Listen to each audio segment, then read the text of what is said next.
ശ്രീനാരായണ ഗുരുവും സനാതന ധർമ്മവും എന്നുള്ളതാണ് നമ്മുടെ ഇന്നത്തെ ഈ ചർച്ചയുടെ വിഷയം. ആദരണീയനായ കേരളത്തിൻ്റെ മുഖ്യമന്ത്രി ശിവഗിരിയിൽ നടത്തിയ പ്രഭാഷണത്തിൽ നാരായണ ഗുരു സനാതന ധർമ്മത്തിൻ്റെ വക്താവല്ലെന്നും സനാതന ധർമ്മം എന്നത് വർണ്ണാശ്രമ ധർമ്മത്തിൻ്റെ മറ്റൊരു പേര് മാത്രമാണ് എന്ന് മുഖ്യമന്ത്രി പിണറായി വിജയൻ സൂചിപ്പിക്കുകയുണ്ടായി. അതിനു മുമ്പ് തമിഴ്നാട്ടിൽ ഉദയനിധി സ്റ്റാലിൻ സനാതന ധർമ്മം എന്ന് പറയുന്നത് കോവിഡ് മഹാമാരി പോലെ തുടച്ചു നീക്കപ്പെടേണ്ട ഒന്നാണ്, അനിഹിലേറ്റ് ചെയ്യപ്പെടേണ്ട ഒന്നാണ് എന്ന് പറയുകയുണ്ടായി. എന്തുകൊണ്ട് അനിഹിലേറ്റ് ചെയ്യപ്പെടണമെന്ന് ചോദിച്ചാൽ ബദലൊന്നുമില്ല, അതിനെ ഉന്മൂലനം ചെയ്യുകയേ രക്ഷയുള്ളൂ. വേറെ ഒരു ബദൽ നിർമ്മിക്കാനോ പ്രതിരോധം തീർക്കാനോ പോലും സാധ്യമല്ലാത്ത ഒരു ഭീകരമായ, നമ്മളെ പിഴിഞ്ഞു മുക്കി കൊല്ലുന്ന ഒരു വ്യവസ്ഥാക്രമത്തിൻ്റെ പേരാണ് സനാതന ധർമ്മം എന്ന് പറയുന്നത്. അതുകൊണ്ട് ഞാൻ നാരായണ ഗുരുവിലേക്ക് വരുന്നതിന് മുമ്പ് എന്താണ് ഈ സനാതന ധർമ്മം എന്ന് വ്യക്തമാക്കേണ്ടതുണ്ട് എന്ന് തോന്നുന്നു. അതിലേക്ക് വരുന്നതിന് മുമ്പ്, അതൊന്ന് വിശദീകരിക്കുന്നതിന് മുമ്പ് ഒരു ചെറിയ കീർത്തനം ചൊല്ലിക്കൊണ്ട് തുടങ്ങാമെന്നാണ് ഞാൻ വിചാരിക്കുന്നത്. ചിലപ്പോൾ നിങ്ങളതെല്ലാം കേട്ട് കാണും. ഈ കുറേ കാലം സന്ധ്യയ്ക്ക് ചൊല്ലുന്ന ഒരു നാമസങ്കീർത്തനമുണ്ടല്ലോ, രാമരാമ പാഹിമാം മുകുന്ദരാമ പാഹിമാം, രാമപാദം ചേരണേ മുകുന്ദരാമ പാഹിമാം. അതിലൊരു വരിയുണ്ട്, ഭംഗിയോട് ഭൂമി തന്നെ ബ്രാഹ്മണർക്കു നൽകുവാൻ ഭാർഗവനായി വന്നുദിച്ച രാമരാമ പാഹിമ. അപ്പോൾ ഇവിടുത്തെ രാമൻ ആരാണ്? പരശുരാമനാണ്. ആ പരശുരാമനോട് പ്രാർത്ഥിക്കുകയാണ്, പാഹിമാം, പാഹി, എന്നെ രക്ഷിക്കണം, മാം പാഹി, നീ എന്നെ രക്ഷിക്കണം. എങ്ങനെ രക്ഷിക്കണം? നീ ഭംഗിയോടെ വന്ന് ഭൂമിയെല്ലാം ആർക്ക് കൊടുക്കണം? ബ്രാഹ്മണർക്ക് കൊടുക്കണം. ഭൂപരിഷ്കരണത്തിന് നേതൃത്വം വഹിച്ച പുരോഗമന പ്രസ്ഥാനക്കാരാരായെന്ന് ഞാൻ പറയുന്നില്ല, അത് ഞാൻ വിശദീകരിക്കാൻ ആഗ്രഹിക്കുന്നുമില്ല. അപ്പോൾ ഈ രീതിയിൽ ഈ പരിഷ്കരണ പ്രസ്ഥാനങ്ങളൊക്കെ നടന്നു വരുമ്പോഴും ഈ ഭൂമിയെല്ലാം ബ്രാഹ്മണർക്ക് നൽകുവാൻ വേണ്ടി വന്നുദിച്ച ഒരു രാമനെ പ്രാർത്ഥിക്കുന്ന ധർമ്മത്തിൻ്റെ പേരാണ് സനാതന ധർമ്മം എന്ന് പറയുന്നത്. രണ്ടാമത്തെ ഉദാഹരണം എനിക്ക് തോന്നുന്നു പഴയ മലയാള പാഠപുസ്തകങ്ങളിലെല്ലാം കാണും. ആഴിമകൾ ഒരുമിച്ചൊരു കട്ടിലിന്മേലന്നേരം ഏഴാം മാളിക മുകളിൽ ഇരുന്നരുളും, 7 ഉലകുവാഴിയായ തമ്പുരാനത്രയും താഴെ തൻ്റെ വയസ്യനെ ദൂരത്തു കണ്ടു. അപ്പോൾ കുചേലനെ കണ്ടിട്ട് കൃഷ്ണൻ വളരെ ദുഃഖിതനായി മുഷിഞ്ഞ ജീർണവസ്ത്രവും ധരിച്ച കുചേലനെ സ്വീകരിച്ചു കൊണ്ടുവരികയാണ്. പക്ഷേ ഭാഗവത പുരാണത്തിലെന്നല്ല, മഹാഭാരതം നിങ്ങൾ മുഴുവൻ അരിച്ചു പെറുക്കിയാലും കൃഷ്ണൻ ബ്രാഹ്മണനെ അല്ലാതെ മറ്റാരെയും ഇങ്ങനെ സ്വീകരിച്ചു കൊണ്ടുവന്നൊരു ചരിത്രമില്ല. ഇതിൻ്റെ പേരാണ് സനാതന ധർമ്മം എന്ന് പറയുന്നത്. അപ്പോൾ ഈ ആമുഖമായി ഇത്രയും സൂചിപ്പിച്ചുകൊണ്ട് എന്താണ് സനാതന ധർമ്മം എന്ന് നമുക്ക് പരിശോധിക്കേണ്ടതായിട്ടുണ്ട്. അപ്പോൾ ധർമ്മം എന്ന വാക്ക് നമ്മൾ ആദ്യമായിട്ട് കാണുന്നത്, അതിൻ്റെ ഒരു മൂലം എന്ന് പറയുന്നത് മൂലധാതു, ധൃ എന്ന് പറയുന്ന മൂലധാതുവിൽ നിന്നാണ് ധർമ്മം എന്ന പദം രൂപം കണ്ടിട്ടുള്ളത്. ആദ്യകാലത്ത് ഋഗ്വേദം മുതലായ വേദങ്ങളിൽ അത് റിലിജിയസ് റൈറ്റ്സ് എന്ന് പറയുന്ന അർത്ഥത്തിൽ മാത്രമേ നമ്മൾ ധർമ്മം എന്ന വാക്കിനെ പറ്റി കാണുന്നുള്ളൂ. താനി ധർമാണി പ്രഥമാന്യാസൻ, പ്രഥമ ധർമ്മ എന്നൊക്കെയുള്ള പ്രയോഗം നമുക്ക് ഋഗ്വേദത്തിൽ കാണാം. ഋഗ്വേദത്തിൽ തന്നെ മറ്റൊരിടത്ത് കാണും, ആജ്ഞാരജാംസി ദിവ്യാനി പാർത്ഥിവ ശ്ലോകം ദേവകൃണുതേ സ്വായധർമ്മണേ എന്ന പ്രയോഗം കാണാം. ധർമ്മേണ മിത്ര വരുണ വിപശ്ചിത വ്രത രക്ഷേതേ അസുരസ്യമായ എന്നൊക്കെയുള്ള പ്രയോഗം ഋഗ്വേദത്തിൽ നമുക്ക് കാണാം. ഇവിടെ അനുഷ്ഠാനം എന്നുള്ള അർത്ഥത്തിലാണ് ഋഗ്വേദത്തിൽ ധർമ്മം എന്ന് പ്രയോഗിക്കുന്നത്. അഥർവ്വേദത്തിലും ഇങ്ങനെ അനുഷ്ഠാനങ്ങൾ നിർവഹിക്കാനുള്ള യോഗ്യതയായി അഥർവ്വേദത്തിലും ധർമ്മത്തെ പ്രതിപാദിക്കുന്നുണ്ട്. വളരെ വിശദമായി പറയേണ്ട കാര്യമാണ്, ഞാനിങ്ങനെ സൂചനകളിലൂടെ കടന്നു പോകുന്നു എന്ന് മാത്രം. ആനന്ദവർദ്ധനൻ പറയും, ദിക് മാത്രേണ സൂചിതം, സൂചനയിലൂടെ കടന്നു പോകുന്നു എന്ന് മാത്രം. ചാന്തോക്യോപനിഷത്തിലേക്ക് എത്തുമ്പോൾ ധർമ്മത്തിന് 3 സ്കന്ധങ്ങളുണ്ട് എന്ന് ചാന്തോക്യോപനിഷത്ത് പറയും. യജ്ഞം, അധ്യയനം, ദാനം എന്നിവയാണ് ആദ്യത്തെ സ്കന്ധമെന്നും തപസ് തന്നെ രണ്ടാമത്തതെന്നും ആചാര്യകുലത്തിൽ ബ്രഹ്മചര്യോടുകൂടി ശരീരം അത്യന്തം ക്ഷീണിപ്പിക്കുന്നതാണ് ധർമ്മമെന്നും ധർമ്മത്തിൻ്റെ 3 സ്കന്ധങ്ങളെപ്പറ്റി ചാന്തോക്യോപനിഷത്ത് വിശദീകരിക്കുന്നുണ്ട്. പക്ഷേ അപകടം കുറച്ചും കൂടെ മുമ്പോട്ട് പോയി കഴിയുമ്പോൾ ചാന്തോക്യോപനിഷത്തിൻ്റെ വായനയിൽ നമുക്ക് അപകടം തെളിഞ്ഞു കിട്ടും. ചാന്തോക്യോപനിഷത്തിൽ പറയും, നോ ഇതരാണി ഏകേ ചാസ്മാ ശ്രേയാംസോ ബ്രാഹ്മണാഹ തേഷാം തയ ആസനേന പ്രശ്വസിതവ്യം എന്ന് പറഞ്ഞു വെക്കും. ഞങ്ങളെക്കാൾ ശ്രേഷ്ഠന്മാരായ ബ്രാഹ്മണർ വരുമ്പോൾ അവർക്ക് ആസനം മുതലായത് നൽകി അവരുടെ ക്ഷീണം തീർക്കാൻ സഹായിക്കണം എന്ന് ചാന്തോക്യോപനിഷത്ത് പറഞ്ഞു വെക്കും. ഈ ചാന്തോക്യോപനിഷത്തിലാണ് തത്വമസി ഉള്ളത്.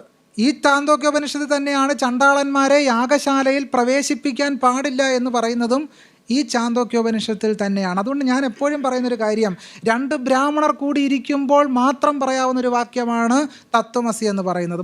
മുഴുവൻ മനുഷ്യർക്കും ബാധകമായ ഒരു കാര്യമേ അല്ല തത്വമസി എന്ന് പറയുന്നത്. ഇനിയും ധർമ്മത്തെ എന്താണ് എന്ന് ധർമ്മശാസ്ത്രങ്ങൾ നിർവചിക്കുന്നുണ്ട്. മനുസ്മൃതിയിൽ 1-ാം അധ്യായം 2-ാമത്തെ ശ്ലോകത്തിൽ പറയും, ഭഗവൻ സർവവർണ്ണാനാം യഥാവതന് പൂർവശഃ അന്തരപ്രഹാണാം ച ധർമാൻ നോ വക്തുമർഹസി എന്ന് പറയും. മനുവിനെ ചെന്ന് പ്രാർത്ഥിച്ചിട്ട് മുനിമാർ പറയുകയാണ്, ഞങ്ങൾക്ക് സർവ്വവർണ്ണങ്ങളുടെയും ധർമ്മത്തെ പറഞ്ഞു തന്നാലും. അല്ലാതെ ആധുനികമായ ഭരണഘടനാ ധാർമ്മികത, കോൺസ്റ്റിറ്റ്യൂഷണൽ മൊറാലിറ്റി എന്ന് പറയുന്ന അർത്ഥത്തിലുള്ള ആധുനികമായ യുക്തിയുടെ അടിസ്ഥാനത്തിലുള്ള ഒരു സാമൂഹ്യ സദാചാരത്തെ അല്ല മനുസ്മൃതി ധർമ്മം എന്ന് കാണുന്നത്. മറിച്ച് വർണ്ണധർമ്മം അല്ലെങ്കിൽ ജാതിധർമ്മത്തെയാണ് മനു ധർമ്മം എന്നതുകൊണ്ട് വ്യവച്ഛേദിക്കുന്നത്. ഇതുപോലെ യാജ്ഞവൽക്യ സ്മൃതിയിലും കാണാം. 1-ാം അധ്യായം 1-ാമത്തെ ശ്ലോകത്തിൽ പറയും, യോഗീശ്വരം യാജ്ഞവൽക്യം സമ്പൂജ്യ മുനയോ അബ്രുവൻ വർണ്ണാശ്രമേതരേഷാം നോ ബ്രൂഹി ധർമാനശേഷതഃ എന്ന് പറയും. യോഗീശ്വരനായ യാജ്ഞവൽക്കനെ പൂജിച്ചിട്ട് മുനിമാർ അദ്ദേഹത്തോട് ചോദിക്കുന്നത്, വർണ്ണാശ്രമധർമ്മം ഞങ്ങൾക്ക് വഴി പോലെ ചൊല്ലിത്തന്നാലും എന്താണ് ഈ വർണ്ണാശ്രമം എന്ന് പറഞ്ഞാൽ? വർണ്ണവും ആശ്രമവും ഉണ്ട്. വർണ്ണം എന്ന് പറഞ്ഞാൽ ചാതുർവർണ്ണയത്തിൻ്റെ അടിസ്ഥാനത്തിൽ സമൂഹം എങ്ങനെ ജീവിക്കണമെന്ന് ചിട്ടപ്പെടുത്തിയിട്ടുള്ള വ്യവസ്ഥാക്രമത്തിൻ്റെ പേരാണ് വർണ്ണം എന്ന് പറയുന്നത്. ഈ വർണ്ണം അനുസരിച്ച് മനുഷ്യരെ 4 തട്ടായി തിരിക്കുകയും അവരുടെ വിവാഹവും വിദ്യാഭ്യാസവും എല്ലാം 4ആയി തരംതിരിക്കുകയും ചെയ്യുന്നതാണ് ആശ്രമം. ബ്രഹ്മചര്യം, ഗാർഹസ്ഥ്യം, വാനപ്രസ്ഥം, സന്യാസം. ഇവിടെ തന്നെ ശ്രദ്ധിക്കേണ്ടത്, ഇത് ത്രൈവർണികരെ മാത്രം ബാധിക്കുന്ന കാര്യമാണ്. ഇന്ത്യയിലെ മുഴുവൻ ജനങ്ങളെയും ബാധിക്കുന്ന സന്യാസവും ഇല്ല, ഇന്ത്യയിലെ മുഴുവൻ ജനങ്ങൾക്കും ബാധകമായ ഗൃഹസ്ഥാശ്രമവും ഇല്ല, മുഴുവൻ ജനങ്ങളെയും ബാധിക്കുന്ന അവർക്ക് ബാധകമായ ഒരു വിദ്യാഭ്യാസ പ്രക്രിയയും ഇല്ല. പഴയ ധർമ്മസൂത്രങ്ങൾ നോക്കിയാൽ അറിയാം, ത്രൈവർണികർക്ക് മാത്രമാണ് വിദ്യാഭ്യാസത്തിന് പോലും അവകാശമുണ്ടായിരുന്നത് എന്ന്. വളരെ പ്രസിദ്ധമായ മീമാംസ ഗ്രന്ഥമായ തന്ത്രവാർത്തികത്തിൽ ധർമ്മത്തെ ഇങ്ങനെ നിർവചിക്കുന്നു, സർവധർമ്മസൂത്രാണാം വർണ്ണാശ്രമ ധർമ്മോപദേശിത്വാത്. എല്ലാ ധർമ്മസൂത്രങ്ങളിലും പ്രതിപാദിക്കുന്നത് വർണ്ണാശ്രമ ധർമ്മമാണ് എന്ന്, ധർമ്മം എന്നതുകൊണ്ട് വർണ്ണാശ്രമ ധർമ്മമാണ് എന്ന് വളരെ കൃത്യമായിട്ട് അവിടെ വ്യവച്ഛേദിക്കുന്നുണ്ട്. ഇനി എന്താണ് ഈ ധർമ്മത്തിൻ്റെ സ്രോതസ്സ് എന്ന് പറയുന്നത്? ഈ ധർമ്മത്തിൻ്റെ സ്രോതസ്സ് ശ്രുതിയും സ്മൃതിയുമാണ് എന്ന് യാജ്ഞവൽക്യ സ്മൃതി പറയും.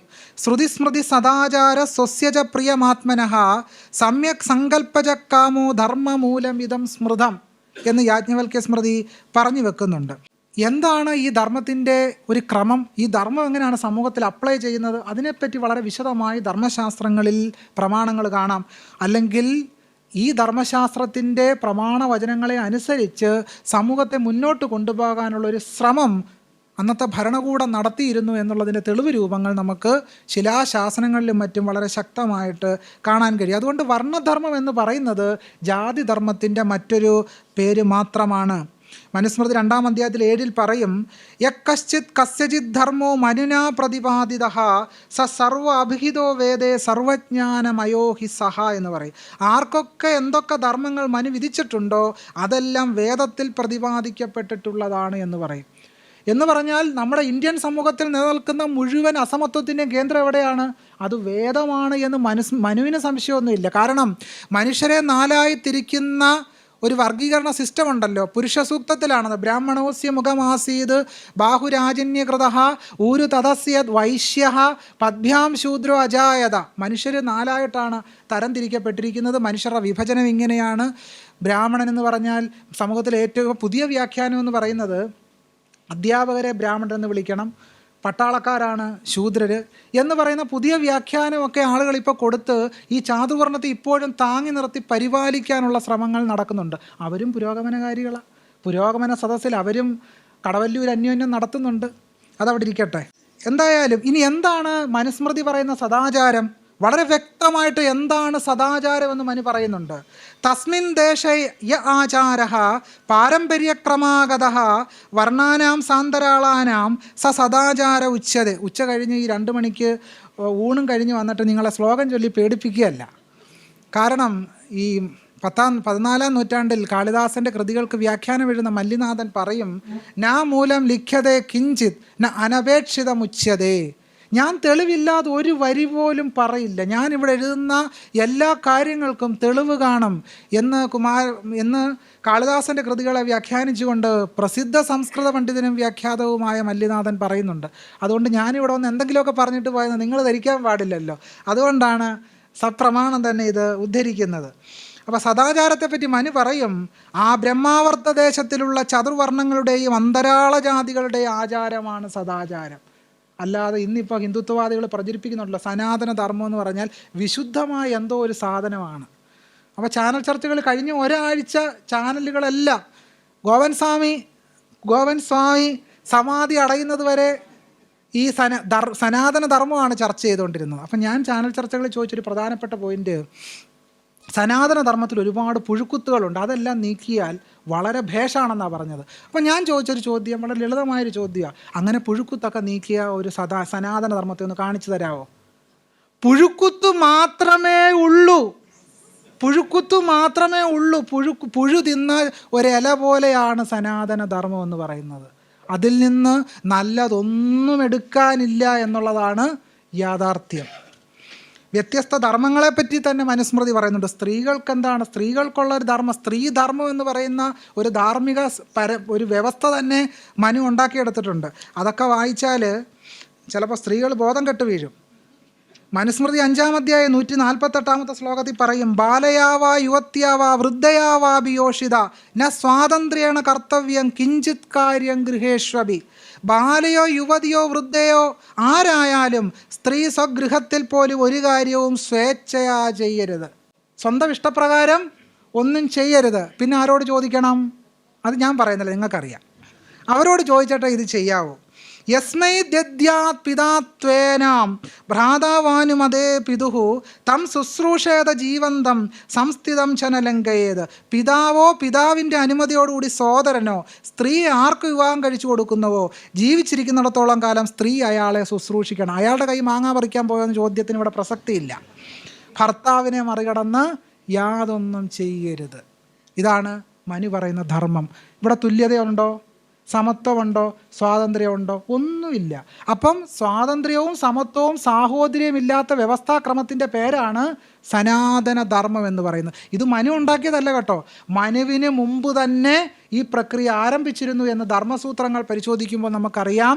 ധർമ്മസൂത്രങ്ങളിൽ പറയും, അസ്വതന്ത്ര സ്ത്രീയഃ നാദിചരേത് ഭർത്താരം എന്ന് പറയും. സ്ത്രീകൾ അസ്വതന്ത്രകളാണ്, അതുകൊണ്ട് അവൾ ഭർത്താവിനെ മറികടക്കാൻ പാടില്ല. ഈ സനാതന ധർമ്മമാണ് നല്ലതെന്നാണ് പറഞ്ഞുകൊണ്ട് കിടക്കുന്നത്. അതുകൊണ്ട് ഈ ശ്ലോകം ഒന്നും ഉദ്ധരിക്കാത്തത്. ഈ ശ്ലോകം സ്ത്രീകൾ കേട്ടാൽ എന്തായിരിക്കും അവസ്ഥ? അവർ ഈ സനാതന ധർമ്മത്തെ അംഗീകരിക്കാനേ പോകുന്നില്ല.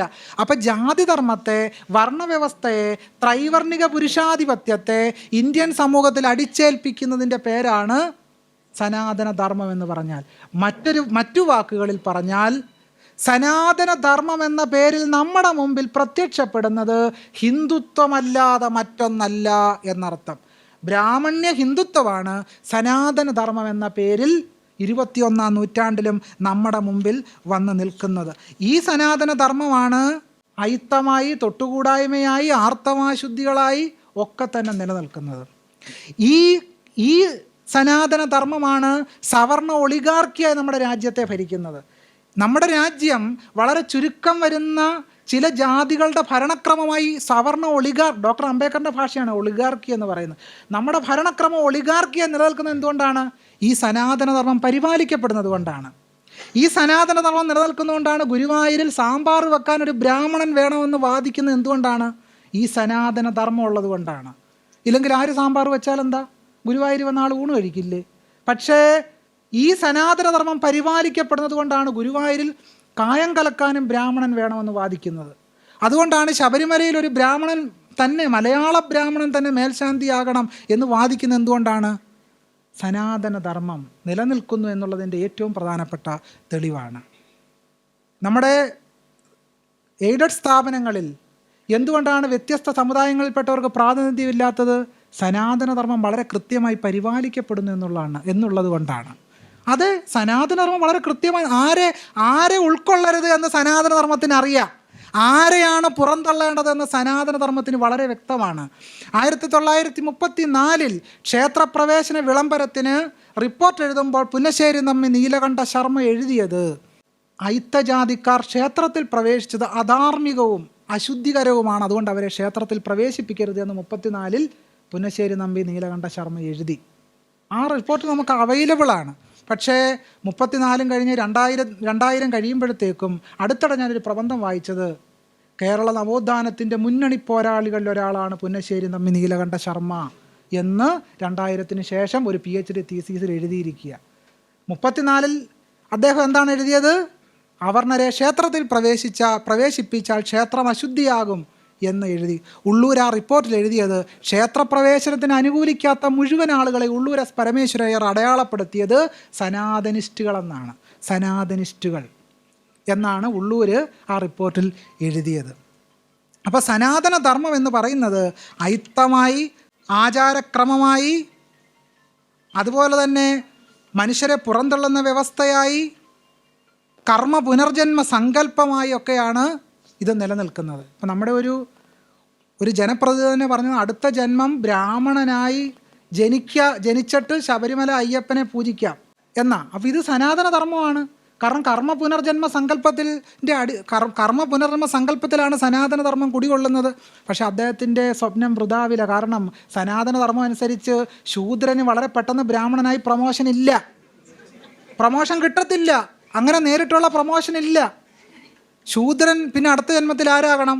വൈശ്യനാകണം, പിന്നെ ക്ഷത്രിയനാകണം. ക്ഷത്രിയനായി കഴിഞ്ഞാൽ പിന്നെ അടുത്തത് ബ്രാഹ്മണ സ്ത്രീയായി ജനിക്കണം. ബ്രാഹ്മണ സ്ത്രീയായി കഴിഞ്ഞെങ്കിലേ ബ്രാഹ്മണ പുരുഷനായി പ്രമോഷനുള്ളൂ. അപ്പോൾ ഈ പ്രമോഷൻ സിസ്റ്റം ഒന്നും അറിയാതാണ് അദ്ദേഹം ഈ ആഗ്രഹം മുന്നോട്ട് വെച്ചത്. അതുകൊണ്ട് സനാതനധർമ്മം അദ്ദേഹം പഠിച്ചിട്ടില്ല. അതുകൊണ്ടാണ് സനാതനധർമ്മം പഠിച്ചിരുന്നെങ്കിൽ അദ്ദേഹം ഇങ്ങനൊരു ആഗ്രഹം പോലും ഒരിക്കലും പറയുകയില്ലായിരുന്നു എന്നുള്ളതാണ് യാഥാർത്ഥ്യം. ഈ അർത്ഥശാസ്ത്രത്തിൽ പറയും, യഥാ ചണ്ഡാലോദപാന ചണ്ഡാലാനാമേവ ഉപഭോഗ്യോ ന്യാന്യേഷാമേവ മയം രാജ നീജോ നീജാനാമേവ ഉപഭോഗ്യോ ന ത്വദ്വിധാനമാര്യാണാം അസൗ രാജ പുരുഷവിശേഷജ്ഞ തത്ര ഗമ്യതാം ഇതി മാനിവർഗമുപജായത്തെ എന്ന് പറയും. അതായത് ചണ്ടാളന്മാരുടെ ഉദപാനം എന്ന് പറഞ്ഞാൽ കിണർ എന്നർത്ഥം, വെള്ളം കുടിക്കുന്ന സ്ഥലം, ചണ്ടാളന്മാർക്ക് മാത്രമേ ഉപയോഗയോഗ്യമാവുകയുള്ളൂ, മറ്റുള്ളവർക്ക് ഉപയോഗിപ്പാൻ പാടില്ല. ഔവണ്ണം തന്നെ നീചനായ ഈ രാജാവും നീചന്മാർക്ക് മാത്രമേ ഉപഭോഗ്യനാകെയുള്ളൂ. നിന്നെപ്പോലെയുള്ള ആര്യന്മാർക്ക് സേവിപ്പാൻ കൊള്ളില്ല. ഇന്ന രാജാവ് പുരുഷവിശേഷം അറിയുന്നവനാണ്, അദ്ദേഹത്തിൻ്റെ അടുക്കൽ പോയാലും എന്നിങ്ങനെ മാനിവർഗത്തെ പോഷിപ്പിക്കണം എന്ന് പറയുന്നു. അർത്ഥശാസ്ത്രം സെക്കുലർ ടെസ്റ്റാണെന്ന് ചില പണ്ഡിതന്മാർ പറഞ്ഞിട്ടുണ്ട്. എങ്ങനെയാണത് സെക്കുലർ ടെസ്റ്റ് എന്ന് എനിക്ക് മനസ്സിലാകുന്നില്ല. പറഞ്ഞ അനുസരിക്കാത്ത സ്ത്രീകളെ 3 അടി കൊടുക്കണമെന്നാണ് അർത്ഥശാസ്ത്രം. അത് സാധാരണ വടി കൊണ്ടല്ല, മുളവടി കൊണ്ടടിക്കണമെന്നാണ് അർത്ഥശാസ്ത്രകാരൻ കർശനമായി താക്കീത് ചെയ്തിട്ടുള്ളത്. ഇത് കുറച്ചും കൂടെ കടുപ്പത്തിൽ പറഞ്ഞാൽ, കുറച്ചും കൂടി ഇത് വളരെയധികം കടുക്കുന്നത് എവിടെയാണെന്ന് ചോദിച്ചാൽ അദ്വൈത സിദ്ധാന്തം. നമ്മൾ എന്തൊക്കെ പറഞ്ഞാലും അദ്വൈതം വിട്ടൊരു പിടിയില്ലല്ലോ. എന്തൊക്കെ പറഞ്ഞാലും അദ്വൈതം മഹാസംഭവമാണ് എന്നുള്ള അർത്ഥത്തിലാണ് നിൽക്കുന്നത്. എന്താണ് ശങ്കരൻ ഗീതാഭാഷ്യത്തിൽ ധർമ്മത്തെപ്പറ്റി പറയുന്നത്? ഗീതാഭാഷ്യത്തിൽ പറയും, ദിവിദോ ഹി വേദോക്തോ ധർമ്മ പ്രവൃത്തി ലക്ഷണോ നിവൃത്തി ലക്ഷണശ്ച ജഗതഃ സ്ഥിതി കാരണം പ്രാണീനാം സാക്ഷാത് അഭ്യുദയ നിശ്രേയസ ഹേതുർയഃ സധർമ്മോ ബ്രാഹ്മണാദ്യർ വർണ്ണഭിരാശ്രമിഭിശ്ച ശ്രേയോ അർത്തിഭിഃ അനുഷ്ഠീയമാനോ ദീർഘേണ കാലേന. അപ്പം ഇവിടെ ധർമ്മം എന്നുകൊണ്ട് എന്താണ് ശങ്കരൻ അർത്ഥമാക്കുന്നത്? സധർമ്മോ ബ്രാഹ്മണാദ്യർ വർണ്ണഭിരാശ്രമിഭിശ്ച എന്നുകൊണ്ട് വർണ്ണാശ്രമ ധർമ്മത്തെയാണ് ശങ്കരൻ ധർമ്മം എന്നതുകൊണ്ട് അർത്ഥമാക്കുന്നത്. ചാതുർവർണ്ണ്യം തന്നെയാണ് എന്ന് വ്യക്തമാക്കുന്നു. അതിന് ശേഷമുള്ള പോയിൻ്റാണ് വളരെ പ്രധാനം. ആദികർത്ത നാരായണാഖ്യോ വിഷ്ണു ഭൗമസ്യ ബ്രാഹ്മണോ ബ്രാഹ്മണത്വസ്യ രക്ഷണാർത്ഥം ദേവക്യാം വസുദേവാംശേന കൃഷ്ണ കില സാംബഭൂവ. ഈ ചില ആളുകൾ ഇതിപ്പോൾ കലിയുഗമാണെന്നാണല്ലോ പറയുന്നത്. കലിയുഗത്തിൽ ഈ പാവികളെയെല്ലാം ഇല്ലാതാക്കിയിട്ട് ഭഗവാൻ രക്ഷിക്കാൻ വരും എന്നാണ് കരുതുന്നത്. പക്ഷേ ശങ്കരൻ സംശയമില്ല, അദ്ദേഹം പറയുന്നു എന്തിനാണ് വിഷ്ണു അവതരിക്കുന്നത്? ആദികർത്ത നാരായണാഖ്യോ വിഷ്ണു ഭൗമസ്യ ഭൂമിയിൽ ബ്രാഹ്മണോ ബ്രാഹ്മണത്വസ്യ രക്ഷണാർത്ഥം. ഇന്ത്യയിലെ കീഴാളർ പ്രതീക്ഷിക്കേണ്ട, ഇന്ത്യയിലെ പിന്നോക്കർ പ്രതീക്ഷിക്കേണ്ട, ഇന്ത്യയിലെ സ്ത്രീകൾ പ്രതീക്ഷിക്കേണ്ട, തങ്ങളെ രക്ഷിക്കാനാണ് ഭഗവാൻ വാസുദേവൻ വരുന്നത് എന്ന്. അദ്ദേഹം വരുന്നത് ഒരേ ഒരു കൂട്ടരെ രക്ഷിക്കാനാണ്. ബ്രാഹ്മണോ ബ്രാഹ്മണത്വസ്യ രക്ഷണാർത്ഥം, ബ്രാഹ്മണ്യം സംരക്ഷിക്കാനാണ് ഭഗവാൻ വാസുദേവൻ അവതരിക്കുന്നത് എന്ന് ശങ്കരൻ ഗീതാഭാഷ്യത്തിൻ്റെ ആമുഖത്തിൽ പറഞ്ഞിരിക്കുന്നു. ഇതേ കാര്യം വിവേകാനന്ദൻ സ്വഭാഷ്യത്തിൽ പറഞ്ഞിട്ടുണ്ട്. അദ്ദേഹം ഗീതയെപ്പറ്റി പറയുമ്പോൾ വിവേകാനന്ദൻ പറയുന്നത് ശങ്കരൻ ഇങ്ങനെ പറഞ്ഞിട്ടുണ്ടല്ലോ എന്ന് പറഞ്ഞുകൊണ്ടാണ് ഇക്കാര്യത്തെപ്പറ്റി വിവേകാനന്ദനും പറഞ്ഞു വെക്കുന്നത്. ഇങ്ങനെ ചാതുർവർണ്ണയത്തെ വളരെ കൃത്യമായി ന്യായീകരിക്കുകയും സ്ത്രീകളും വൈശ്യരും ശൂദ്രരും പാപയോനികളാണ് എന്നും പറഞ്ഞ ആളുകൂടിയാണ് ശങ്കരൻ. ശങ്കരൻ്റെ അദ്വൈത ധർമ്മ സങ്കല്പം എന്ന് പറയുന്നത് ചാതുർവർണ്ണയത്തിൽ നിലീനമായൊരു സങ്കല്പമായിരുന്നു. ശങ്കരൻ പറയും, ശൂദ്രാണാം അസമാസകാരണം ഏകജാതിത്വേ സതി വേദ അനധികാരാത്. ശൂദ്രൻ അസമാസകരണം ഏകജാതിത്വേ സതി. ശൂദ്രന് പൂണൂലുപനയനമില്ലാത്തതിനാൽ വേദത്തിന് അധികാരമില്ല എന്ന് ശങ്കരാചാര്യർ പറഞ്ഞു വെക്കുന്നു. മാത്രമല്ല അദ്ദേഹം പറയും, കൃഷി ഗൗരക്ഷ്യ വാണിജ്യം ഗീത 18:44 വ്യാഖ്യാനിച്ചുകൊണ്ട് ധർമ്മത്തെ വ്യാഖ്യാനിക്കുന്നു. അദ്ദേഹം പറയും, ഏതേഷാം ജാതിവിഹിതാനാം കർമ്മണാം സമ്യക് അനുഷ്ഠിതാനാം സ്വർഗപ്രാപ്തി ഫലം സ്വഭാവതഃ വർണ്ണ ആശ്രമാശ്ച സ്വകർമ്മനിഷ്ഠാഃ പ്രേത്യ കർമ്മഫലം അനുഭൂയ തതഃ ശേഷേണ വിശിഷ്ടദേശജാതികുലധർമായുഃ ശ്രുതവൃത്തവിത്തസുഖമേധസോ ജന്മപ്രതിപദ്ധ്യന്തെ ഇത്യാദി സ്മൃതേഃ പുരാണേ ച വർണ്ണിനാം ആശ്രമിണാം ച ലോകഫലഭേദ വിശേഷ സ്മരണാത് എന്ന് പറയും. എന്താണ്? ജാതിവിഹിതങ്ങളായ കർമ്മങ്ങൾ ആചരിക്കുന്നവർക്ക് സ്വർഗപ്രാപ്തി ഫലം. തൊട്ടുകൂടായ്മ പാലിച്ചാൽ സ്വർഗം കിട്ടും, അയിത്തം കാണിച്ചാൽ സ്വർഗം കിട്ടും. വർണ്ണാശ്രമധർമ്മമനുസരിച്ച് സ്വധർമ്മനിഷ്ഠരായവർ കർമ്മഫലം അനുഭവിച്ച് പിന്നീട് വിശിഷ്ടമായ ദേശത്തിലും ഉയർന്ന ജാതിയിലും ഉയർന്ന കുലത്തിലും ധനധാന്യ സമൃദ്ധിയുള്ള സ്ഥലത്ത് ജനിക്കും. അംബാനിയായിട്ട് ജനിക്കാൻ എന്ത് ചെയ്താൽ മതി?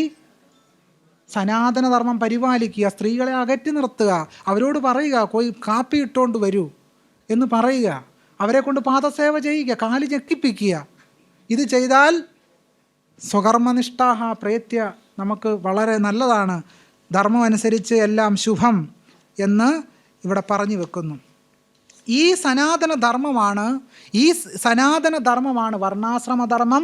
അതിൻ്റെ മറ്റൊരു പേര് മാത്രമാണ് ജാതിധർമ്മം എന്ന് പറയുന്നത്. കുറേ വിശദമാക്കേണ്ട കാര്യമാണ്, ഞാൻ സംക്ഷിപ്തം ആയിട്ട് പറയുന്നു. ഈ ചാതുർവർണ്ണീയ സനാതനധർമ്മത്തിനെതിരെയാണ് സാക്ഷാൽ നാരായണ ഗുരുസ്വാമികൾ നിലപാടെടുത്തത് എന്നുള്ളതാണ് ഏറ്റവും പ്രധാനപ്പെട്ട കാര്യം. ഞാനൊരു കുറച്ച് നിമിഷങ്ങൾക്കുള്ളിൽ അതൊന്ന് ചുരുക്കാം. ഗുരു 2-3 സന്ദർഭങ്ങളിൽ ഈ ചാതുർവർണ്ണയത്തെ നിരാകരിച്ചിട്ടുണ്ട്. ഒരിക്കൽ അദ്ദേഹം പറഞ്ഞു, ഇതെന്താ മരം പൊട്ടി മുളയ്ക്കും പോലെയാണ്. വിരാട് പുരുഷൻ്റെ മുഖത്ത് നിന്ന് ബ്രാഹ്മണനും പാദങ്ങളിൽ നിന്ന് ശൂദ്രനും ഉണ്ടാകുന്നു, അതെന്താണ് മരം പൊട്ടി മുളയ്ക്കും പോലെയാണോ എന്ന് ചാതുർവർണ്ണയത്തെ നിശിതമായി പരിഹാസപൂർവം തന്നെ ഗുരു കരുണാപൂർവം അതിനെ തള്ളിക്കളഞ്ഞു. മനുഷ്യർ ഗാന്ധിയോടുള്ള സംഭാഷണ സന്ദർഭത്തിൽ ഈ മാവിൻ്റെ ഇലകൾ വ്യത്യസ്തങ്ങളായിരിക്കുന്നു, അതുപോലെ ജാതിയും വർണ്ണവും ഒക്കെ തന്നെ വ്യത്യസ്തമായ ഒരു സാമൂഹ്യ ജീവിത സാഹചര്യമാണ് എന്ന് ഗാന്ധി മനസ്സിലാക്കിയപ്പോൾ ഗുരു അതിൻ്റെ സത്ത ഒന്നാണെന്ന് പറഞ്ഞുകൊണ്ട് ജാതിവിഹിതങ്ങളായ കർമ്മങ്ങളെയും ജാത്യാചാരങ്ങളെയും സാക്ഷാൽ നാരായണ ഗുരുസ്വാമികൾ നിരസിക്കുകയാണ് ചെയ്തത്.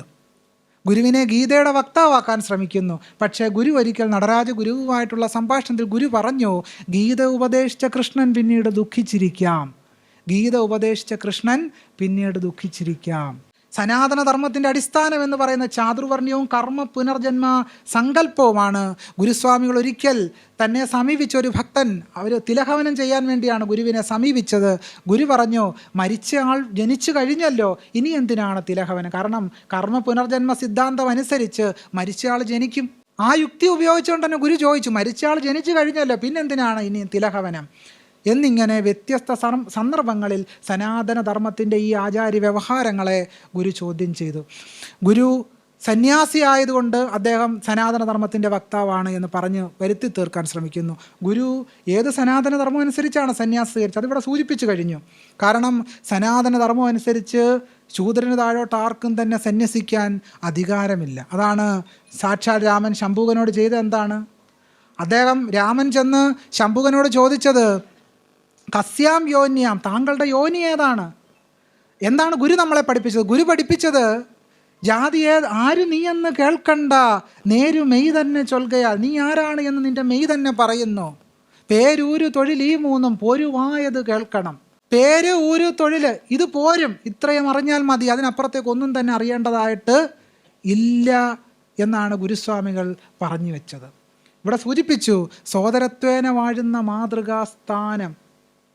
ഈ സനാതനധർമ്മത്തിൻ്റെ മുഴുവൻ ഗ്രന്ഥപാരമ്പര്യങ്ങളും ദിവസങ്ങളോളം ഇരിഞ്ഞ് പരിശോധിച്ചാൽ പോലും സാഹോദര്യമെന്ന് പറയുന്ന ഒരു വാക്ക് നിങ്ങൾ മഹാഭാരതത്തിൽ നിന്നോ രാമായണത്തിൽ നിന്നോ തപ്പിയെടുത്തുകൊണ്ട് വന്നാൽ അവർക്കൊരു പുരസ്കാരം കൊടുക്കണം.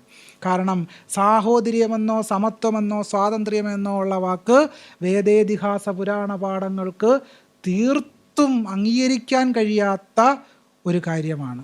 അതുകൊണ്ട് 1936 ക്ഷേത്രപ്രവേശന വിളംബരത്തിന് ശേഷം സഹോദരൻ അയ്യപ്പൻ്റെ നേതൃത്വത്തിൽ ആലപ്പുഴയിൽ ഒരു മീറ്റിംഗ് കൂടി. ഞാനതും കൂടെ പറഞ്ഞ് അവസാനിപ്പിക്കാം. ആ മീറ്റിങ്ങിൽ സാക്ഷാൽ സഹോദരൻ അയ്യപ്പൻ നാരായണ ഗുരുവിനെ പറ്റി പറഞ്ഞ വാക്കുകൾ, ധർമ്മം എന്താണ് എന്ന് നാരായണ ഗുരുസ്വാമികൾക്കറിയാം. അത് സനാതനികൾ കരുതുന്ന പോലെ ഒന്നല്ല. അത് മനുഷ്യ സമൂഹത്തിൻ്റെ നന്മയ്ക്ക് ചേരുന്ന, മനുഷ്യ സമൂഹത്തിൻ്റെ നന്മയുടെ അടിസ്ഥാനത്തിലുള്ള സാഹോദര്യവും സമത്വവുമാണ് ഗുരു കൽപ്പിക്കുന്ന സനാതനമായ മൂല്യങ്ങൾ എന്ന് പറഞ്ഞു. 1925 മഹാനായ പത്രാധിപർ CV കുഞ്ഞിരാമനോട് ഗുരു പറഞ്ഞു, സനാതന ധർമ്മങ്ങൾ തുല്യപ്രധാനങ്ങളാണ്. എന്താണ് ഇവിടെ ഗുരു സനാതന ധർമ്മങ്ങൾ എന്നതുകൊണ്ട് ഉദ്ദേശിക്കുന്നത്? ഇവിടെ സനാതന ധർമ്മങ്ങൾ, ധർമ്മം എന്നല്ല ഗുരു ഉപയോഗിച്ചത്, ധർമ്മങ്ങൾ എന്നതുകൊണ്ട് ഗുരു ഉദ്ദേശിച്ചത് ക്രിസ്തുമതത്തിൻ്റെ സാരം സ്നേഹമാകുന്നു, ഇസ്ലാം മതത്തിൻ്റെ സാരം സാഹോദര്യമാകുന്നു. സ്നേഹമില്ലാതെ സാഹോദര്യമോ സാഹോദര്യമില്ലാതെ സ്നേഹമോ നിലനിൽക്കുന്നില്ല. ഇവിടെ ഗുരു സനാതനമായി കണ്ടത് സ്നേഹത്തെയും സാഹോദര്യത്തെയുമാണ്. സമാധിയാകുന്നതിന് തൊട്ട് മുമ്പ് പള്ളാത്തുരുത്തിയിൽ നടന്ന യോഗത്തിൽ നാരായണ ഗുരുസ്വാമികൾ ഒരു സന്ദേശം കൊടുക്കുന്നുണ്ട്. അത് TK മാധവൻ്റെ നേതൃത്വത്തിലാണ്. അന്ന് പള്ളാത്തുരുത്തിയിൽ SNDP യോഗത്തിൻ്റെ മീറ്റിംഗ് നടക്കുന്ന ആ യോഗത്തിൽ ഗുരു കൊടുത്തയച്ച സന്ദേശത്തിൽ പറയുന്നു, ഒരു ജാതി, ഒരു മതം, ഒരു ദൈവം എന്ന സനാതന ധർമ്മം. ഒരു ജാതി എന്ന് പറയുന്ന ഒരു ധർമ്മം ഇന്ത്യക്ക് പരിചിതമായിരുന്നോ? അല്ല. മനുഷ്യാണ മനുഷ്യത്വം ജാതിഹി ഗവാം ഗോത്വം. പശുവിന് പശുത്വം എന്നതുപോലെ മനുഷ്യന് മനുഷ്യത്വമാണ് ജാതി എന്ന് വേദങ്ങളിലോ ഇതിഹാസങ്ങളിലോ പുരാണങ്ങളിലോ ധർമ്മശാസ്ത്രങ്ങളിലോ നമ്മൾ കാണില്ല. അത് ഇന്ത്യക്ക് ആദ്യമായി പരിചയപ്പെടുത്തി കൊടുത്തത് സാക്ഷാൽ നാരായണ ഗുരുസ്വാമികളായിരുന്നു എന്നുള്ളതാണ് ഏറ്റവും പ്രധാനപ്പെട്ട കാര്യം. ഒരു മതം എന്ന് പറയുന്ന സങ്കല്പം എന്താണ് ഗുരു മതം എന്നതുകൊണ്ട് ഉദ്ദേശിച്ചത്? ഗുരു പറയുന്നു, മതം എന്നാൽ അഭിപ്രായമാണ് എന്ന് പറയുന്നു. രാമനൊരു മതം, കൃഷ്ണനൊരു മതം, രാമകൃഷ്ണന് മറ്റൊരു മതം. ഈ ആശയം മനസ്സിലാക്കിക്കൊണ്ട് ആലുവായിൽ നടന്ന സർവമത സമ്മേളനത്തിൽ സത്യവ്രത സ്വാമികൾ പറഞ്ഞു, രാമൻ്റെ മതം കൃഷ്ണനെ അടിച്ചേൽപ്പിക്കാൻ പാടില്ല, കൃഷ്ണൻ്റെ മതം രാമനെയും അടിച്ചേൽപ്പിക്കാൻ പാടില്ല. രാമകൃഷ്ണന്മാർക്ക് സ്വന്തം മതം തിരഞ്ഞെടുക്കാൻ സ്വാതന്ത്ര്യം ഉണ്ടാക്കി കൊടുക്കുകയാണ് വേണ്ടത് എന്ന് സത്യവ്രത സ്വാമികൾ പറയുന്നുണ്ട്. എന്താണിത്? മതം എന്ന് പറയുന്നത് വ്യക്തിപരമായ അഭിപ്രായമായി ചുരുക്കുകയും അതിനെ ഒരു സംഘടിത ബോധ്യമായി, ഏകശിലാത്മകമായ യുക്തിയായി മതബോധ്യത്തെ മാറ്റിയെടുക്കാൻ നാരായണ ഗുരുസ്വാമികൾ അനുവദിച്ചില്ല എന്നുള്ളതാണ് അതിൻ്റെ പ്രത്യേകത. ഇങ്ങനെ നമ്മൾ ഏത് നിലയ്ക്ക് പരിശോധിച്ചാലും ഗുരു ചാതുർവർണ്ണയത്തെ നിരസിച്ചുകൊണ്ട് ചാതുർവർണ്ണയത്തിൻ്റെ സങ്കല്പബോധങ്ങളെ, ചാതുർവർണ്ണയത്തിൻ്റെ ലോകവീക്ഷണങ്ങളെ സമ്പൂർണ്ണമായി തള്ളിക്കളഞ്ഞുകൊണ്ട് സനാതനധർമ്മത്തിനെതിരായ ഒരു നിലപാട് രൂപീകരിക്കുകയും സനാതനധർമ്മത്തെ വെല്ലുവിളിച്ചുകൊണ്ടാണ് 1888 സാക്ഷാൽ നാരായണ ഗുരുസ്വാമികൾ അരുവിപ്പുറത്ത് പ്രതിഷ്ഠ നടത്തിയത്. കാരണം സനാതനധർമ്മം അനുസരിച്ച് നാരായണ ഗുരുസ്വാമികൾക്കെന്നല്ല ഒരവർണർക്കും വിഗ്രഹ പ്രതിഷ്ഠ നടത്തുവാൻ കഴിയുമായിരുന്നില്ല. അതുകൊണ്ട് അരുവിപ്പുറം പ്രതിഷ്ഠ തന്നെ സനാതനധർമ്മത്തിനെതിരായ ഒരു വിപ്ലവ പ്രതിഷ്ഠയായിരുന്നു എന്നുള്ളതാണ് ഏറ്റവും പ്രധാനപ്പെട്ട കാര്യം. ഒരു കാര്യം കൂടി പറഞ്ഞ് ഞാൻ അവസാനിപ്പിക്കാം. ബഹുമാനപ്പെട്ട മുഖ്യമന്ത്രി പറഞ്ഞല്ലോ, ഈ സനാതനധർമ്മം എന്ന് പറയുന്നത് വർണ്ണാശ്രമ അധർമ്മത്തിൻ്റെ മറ്റൊരു പേര് മാത്രമാണ് എന്ന്. സത്യത്തിൽ ഞാൻ ഉൾപ്പെടെ പുരോഗമന കലാസാഹിത്യ സംഘത്തിന് ഏറ്റെടുക്കാനുള്ളൊരു വലിയ ദൗത്യം ഈ സനാതനധർമ്മത്തിനെതിരെ പോരാടാൻ നമ്മളിൽ എത്ര പേര് അവശേഷിക്കുന്നുണ്ട് എന്നുള്ളതാണ് ഏറ്റവും പ്രധാനപ്പെട്ട ചോദ്യം. ആ ചോദ്യത്തെ അഭിസംബോധന ചെയ്യുമ്പോൾ മാത്രമേ നമ്മൾ നമ്മുടെ കാതലിനെ സ്പർശിക്കുകയുള്ളൂ. അപ്പോൾ മാത്രമേ ജനാധിപത്യം സാർത്ഥകമായി ഇടപെടാൻ തുടങ്ങുകയുള്ളൂ എന്നും പറഞ്ഞു വെക്കുന്നു.